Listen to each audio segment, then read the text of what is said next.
Welcome to the Super Over. Jarrod Kimber and Jon Norman here to talk about KRL going off to have a wee.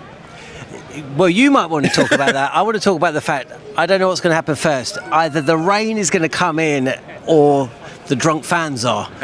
Or a combination of both. Yeah. Jamie Smith, that was something just incredibly special. The control he had, the power he had. I know it's a flat wicket. I know that he gave a couple of slight chances. But that was a magnificent innings. It was absolutely terrific. And what made it even more incredible was that they were going at 5 and over in that afternoon session. And actually, you know, back in the day, that would have had the crowd on its feet and everybody going absolutely crazy. But they'd gone at 6.5 in the morning session, so it almost felt a little bit like they just eased off the gas. They slowed down. Yeah. What a talent England possessed there. You know, I wonder whether actually he should be batting higher up the order.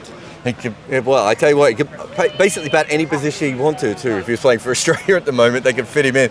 Harry Brook was pretty handy as well. Like, I mean, that partnership was one of the more game-changing things you'll ever find. It felt like it was never going to end, and it was a bit of a surprise. I know it was the new ball and everything else, but it sort of came from nowhere when Harry Brook got the great delivery. Yeah, but we were almost waiting for that. There was a period of the game which went on for about an hour and a half when we were kind of just waiting for a wicket. It didn't look like India were going to take a wicket particularly, but England had slowed down a touch, and it was almost like the game was drifting along. And then that wicket happened, and then, you know, it's like that fast forward button had been pressed again. But one thing I'd say about Harry Brook is, you know, in New Zealand, he was head and shoulders above. He played one innings at Wellington. He was head and shoulders above everybody else. Obviously, Joe Root is an amazing batter, but on this occasion, there was a golfing class that was evident when Harry Brook was at the crease. He was playing so well.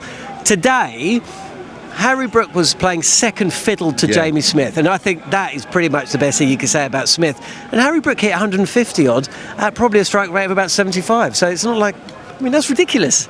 Mohammed Siraj has taken what I would call one of the strangest 6 for 70s of all time. Harmy's over there, and he will say there's no bad 6 for 70s, and this certainly wasn't a bad one.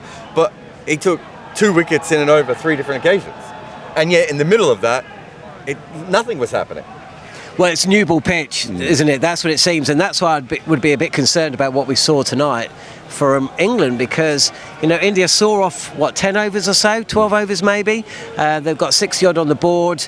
They didn't look that troubled either. In fact, it was a surprise when a new ball wicket happened, when Jaiswal just played around one. Good ball, actually, from Josh Tongue.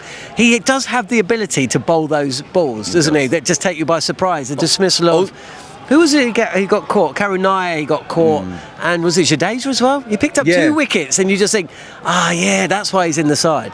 It was also remarkable that we had a situation where Jaiswal was out, LBW, and then reviewed it, and we almost had a review on the review. I mean, it really was. It's hard to explain what a baffling test match this has been and what a baffling day this was, because there are times you're like, maybe England will get a lead? Well, at the start of the day, we were thinking maybe England will be 400 runs behind. Well, this is the incredible thing with this England side and this Test series so far. If you think about the 8 days that we've had, India have probably dominated 6 of them? Yeah, maybe 5 or 6? Enough. And they're 1-0 down, and even with a lead of 250 odd, I can't quite remember, 2 full days ago, 9 wickets in hand. We've all had this. We've all been here before, but we're still thinking, could England chase 500? Yeah. It's worth noting just how rattled India got early on in the day, like that over of Prashid Krishna when it went for 23 runs, when they decided they were going to bowl short, but they forgot to tell him how to bowl short or put any fielders out for it. And then when they did get the fielders out, he bowled it full. and it was smashed straight down to long off for 4. It really, one thing I love about following modern English cricket is just the fact that you have no idea what is going to happen on any day. So what will happen tomorrow, John? Well, I won't be here. There we go. That's all I know. And that's enough for us. That's talkSPORT Cricket, the Super Over. Some of us will see you tomorrow.